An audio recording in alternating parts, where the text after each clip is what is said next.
Hello friends, आज हम time, distance and speed के कुछ क्वेश्चन करने वाले हैं और इस टॉपिक से आपको ज़रूर एग्जाम में क्वेश्चन देखने को मिलेंगे। तो यहाँ पर आपको सबसे पहले एक स्पीड का फॉर्मूला होता है। क्या होता है? Speed equal to distance upon time.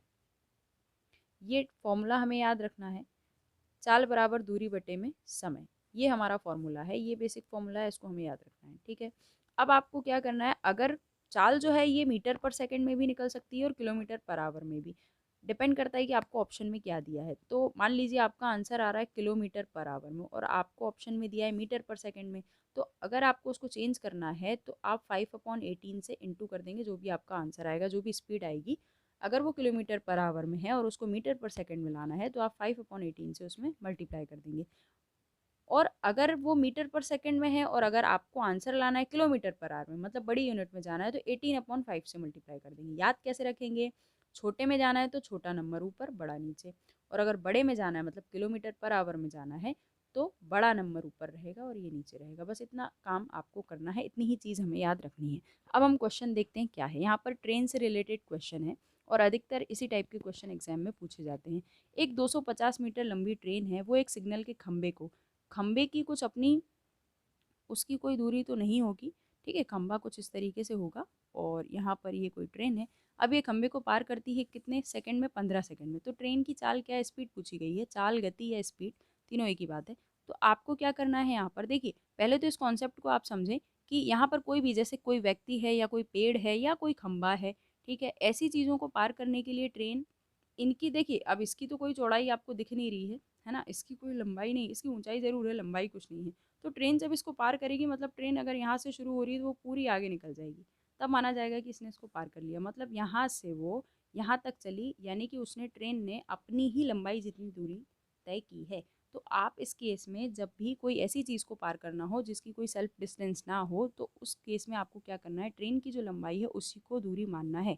तो हमारा फॉर्मूला क्या है यहाँ पर? Distance upon time.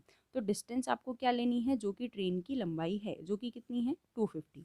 ठीक है, और आपका ये मीटर में है और टाइम किस में दिया है? सेकंड में दिया है। तो हम इसको रख सकते हैं, अगर टाइम घंटे में होता या मिनट में होता तो हम उसको सबसे पहले चेंज करते, सेकंड में लाते, क्योंकि मीटर के साथ क्या चलेगा? सेकंड चलेगा।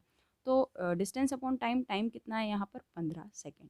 तो ये मीटर में है, ये सेकंड में है, तो हमारा स्पीड जो है, हमारी जो चाल है, वो कितनी निकल आएगी? देखिए, यहाँ से कैंसिल करेंगे हम इसको 5 से, ये 5 से 3 बार में, 5 से 5 बार में, और ये 0, 50/3। बट ये किस में आया है? मीटर पर सेकंड में, और हमें किस में लाना है? किलोमीटर पर आवर में। तो मैंने बताया था, देखिए, मीटर पर सेकंड छोटा है और बड़ी यूनिट है कौन सी? Kilometre per hour. तो बड़े में जाना है तो आप किससे मल्टीप्लाई करेंगे? 18/5 से। अगर छोटे में जाना होता तो 5/18 से। अब इसको कैंसिल कर लेंगे हम, तो ये 10 बार में और 3 से ये 6 बार में, 10 और 6 कितना हो गया? इंटू किया तो 60 किलोमीटर पर आवर इसका यहाँ पर आंसर हो गया है। ऑप्शन नंबर सेकेंड हम देख लेते हैं। 171 मीटर लंबी ट्रेन, मतलब ये ट्रेन की लंबाई दी गई है, और 45 किलोमीटर प्रति घंटा की चाल से ये चल रही है, और 229 मीटर लंबे पुल को ये कितने समय में पार करेगी? टाइम पूछा गया है। तो देखिए, सबसे पहले तो आपको ये चीज़ समझनी है कि टाइम तो हमसे पूछा है, टाइम का हम क्या फॉर्मूला लगा लेंगे? हमारे पास स्पीड का क्या होता है? डिस्टेंस अपॉन में टाइम। तो टाइम इधर जाएगा, स्पीड इधर आएगा, मतलब समय बराबर क्या हो जाएगा हमारे पास? दूरी बटे में चाल। दूरी बटे में चाल। तो दूरी कितनी होगी यहाँ पर, जब उसे पुल को पार करना है? अब देखिए, पुल की भी क्या कुछ अपनी लंबाई होगी? हाँ, ये तो ट्रेन है हमारी, और मान लीजिए यहाँ कहीं ये इस तरह से पुल है, तो ये इसको जब पार करेगी तो यहाँ तक पहुँचेगी, मतलब इसने इतनी डिस्टेंस कवर की, फिर ये आगे निकल जाएगी पूरी तरह। तो यहाँ पर आपको क्या करना है कि जब दोनों चीज़ों की लंबाई दी गई है तो उसी को दूरी मानना है। या तो कोई प्लेटफॉर्म होगा, या फिर कोई सुरंग होगी, टनल जिसे कहते हैं, जिसकी ऐसी कोई जगह, ऐसी कोई चीज़ जिसकी अपनी भी खुद की कोई लंबाई होगी। तो ऐसी चीज़ को जब रेलगाड़ी पार करेगी, ट्रेन है, अपनी लंबाई जितनी तो चलेगी ही, प्लस वो जो चीज़ दी गई है आपको, पुल या फिर कोई टनल, तो उसकी जो लंबाई है वो भी आपको लेनी है। तो यहाँ पर आपकी जो दूरी हो जाएगी वो कितनी हो जाएगी? दोनों को ऐड कर देना है, 171 + 229। ठीक है, ये आपकी टोटल डिस्टेंस हो गई। टाइम कितना लिया है इसने? टाइम तो हमसे पूछा गया है, यहाँ पर समय है, और चाल नीचे कितनी लिखना है हमको? अच्छा, ये मीटर में था और ये किलोमीटर पर आवर में, तो सबसे पहले इसको हम चेंज करेंगे।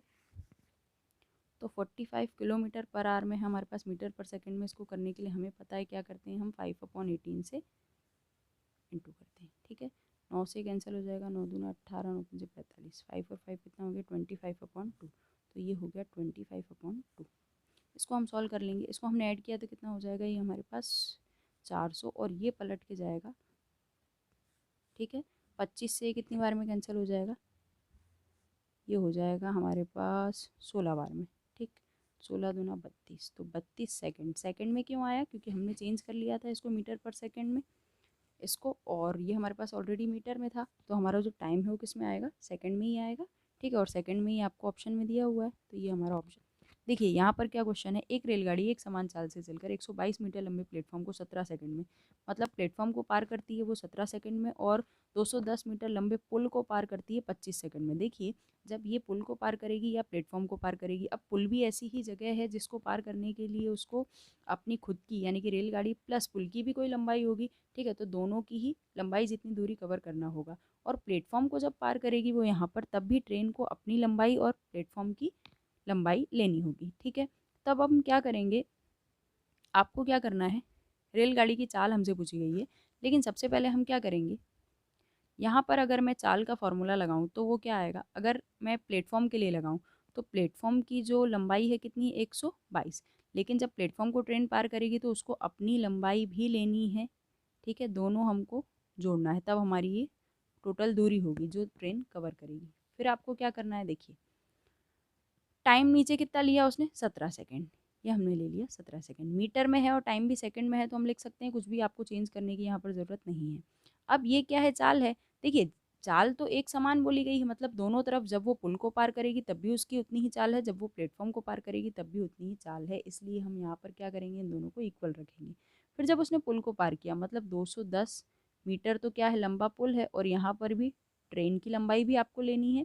ठीक है, और नीचे क्या है, 25 सेकंड इसका टाइम है। अब हम यहाँ से ट्रेन की लंबाई निकालेंगे, तो क्या आएगी, देखिए क्रॉस मल्टीप्लाई जब आप करेंगे तो कितना हो जाएगा, 25 का 122 में करेंगे आप तो आपके पास ये आएगा, 25 का फिर इसमें करेंगे तो 25t, यहाँ से कितना हो जाएगा हमारे पास 3570 प्लस और ये 17t, ये इधर आके माइनस हुआ तो कितना हो जाएगा, और ये उधर जाके माइनस हुआ तो 520। 8 से आप इसको कैंसिल करें, 8 6 48 और ये 5 बार में। ठीक है, तो हमारा जो ट्रेन की जो लंबाई है वो कितनी आ गई, 65 मीटर। बट हमसे क्या पूछा है, रेलगाड़ी की चाल पूछी गई है, तो अब आप क्या करें, दो में से किसी भी एक में रख सकते हैं, यहाँ से या यहाँ से, दो में से किसी भी एक में आप रख देंगे तो आंसर आ जाएगा। देखिए हम यहाँ पर रखते हैं 122 प्लस 65 और बटे में क्या था, 17 था, दोनों को हमने ऐड किया तो हमारे पास कितना हो जाएगा, 781, 17 से एक बार में 7, तो हमारा क्या आ गया यहाँ पर 11 मीटर पर सेकंड। बट ये मीटर पर सेकंड में आया है और आंसर हमारा क्या है, किलोमीटर पर आवर में, तो हमें पता है कि बड़ी यूनिट में जाने के लिए 18/5 से हम इंटू करेंगे, तो हमारा यहाँ पर आंसर क्या होगा, देखते हैं हम, 18, ये इससे कैंसिल कर दें, 5 से 3 बार में 15, 3 बचे, पॉइंट लगाया, जीरो बढ़ाया, 5 से 6 बार में 3.6 का इसमें इंटू कर लेंगे तो हमारे पास क्या आ जाएगा, 39.6 किलोमीटर पर आवर। तो ये हमारा यहाँ पर आंसर हो गया, ऑप्शन नंबर ये वाला हमारा यहाँ पर सही हो गया। नेक्स्ट हम देख लेते हैं। देखिए एक रेलगाड़ी 110 मीटर लंबे प्लेटफॉर्म को 40 सेकंड में तथा उस प्लेटफॉर्म पर खड़े हुए लड़के को 30 सेकंड में पार कर जाती है, तो रेलगाड़ी की लंबाई कितनी है। यहाँ पे आपको क्या करना होगा, हम जानते हैं कि प्लेटफॉर्म को अगर उसने पार किया है यानी कि प्लेटफॉर्म की लंबाई भी लेनी है आपको और रेलगाड़ी की लंबाई भी आपको लेनी है, लेकिन रेलगाड़ी की लंबाई तो हमसे पूछी गई है, तो यहाँ पर वो उसको 40 सेकंड में पार करती है।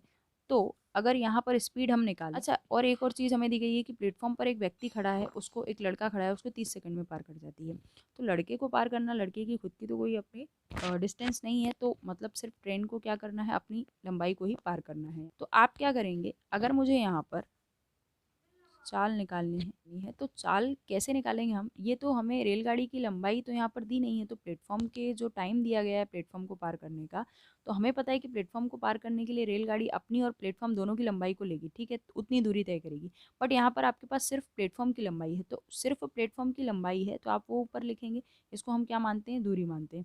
अब नीचे हमें टाइम भी वही लिखना है जो सिर्फ प्लेटफॉर्म को पार करने में लिया गया, तो ये तो किसका है, ये 40 सेकेंड किसका टाइम है, ये प्लेटफॉर्म को पार करने का तो है, लेकिन हमें पता है कि प्लेटफॉर्म को जब रेलगाड़ी पार करेगी तो अपनी लंबाई भी वो लेती है। ठीक है, तो आपको यहाँ से ये जो ट्रेन का जो टाइम है ये हटा देना है, तो ये कितना हो जाएगा, 30 सेकंड। अब 30 सेकंड में तो ट्रेन ने लड़के को पार किया, लेकिन लड़के को पार करने के लिए ट्रेन को अपनी ही दूरी को पार करना होगा, तो यहाँ पर कितना हो जाएगा, प्लेटफॉर्म का जो टाइम है वो कितना आ जाएगा, माइनस करेंगे तो 10 आ जाएगा। तो यहाँ पर लिखना है आपको 10। ठीक है, ये आपकी दूरी है प्लेटफॉर्म की और ये सिर्फ प्लेटफॉर्म का टाइम आ गया। ठीक, अब ये इससे कैंसिल किया तो 11 मीटर पर सेकंड, ये हमारे पास क्या आ गई, रेलगाड़ी की चाल आ गई। बट हमें क्या चाहिए, रेलगाड़ी की लंबाई चाहिए। ठीक है, लंबाई यानी क्या कहेंगे, इसे हम दूरी ही कहेंगे। तो अगर हम फॉर्मूला लगाएं यहाँ पर, चाल बराबर दूरी बटे समय, यही लगा लेते हैं हम। तो दूरी हमारी यहाँ पर कितनी है, पर 110 प्लस टी लिखेंगे। ठीक है, क्योंकि प्लेटफॉर्म को पार कर रही है रेलगाड़ी, तो दोनों की लिखनी है आपको दूरी, ट्रेन की भी और इसकी भी। तो और टाइम कितना है यहाँ पर, 40 क्यों ले रहे हैं, क्योंकि अब हम प्लेटफॉर्म का ही ले रहे हैं, डिस्टेंस भी प्लेटफॉर्म की और ये भी। तो अब हम यहाँ से क्या, और चाल हमने कितनी निकाली है, यहाँ पर 11 निकाली है। चाल तो दोनों की एक समान ही रहेगी। ठीक है, जब वो प्लेटफॉर्म को पार करेगी और जब लड़के को पार करेगी तब दोनों की। ये कितना हो गया हमारे पास, ये इंटू हुआ और ये इधर माइनस में आया, तो हमारे पास ट्रेन की जो लंबाई है वो कितनी आ गई, 330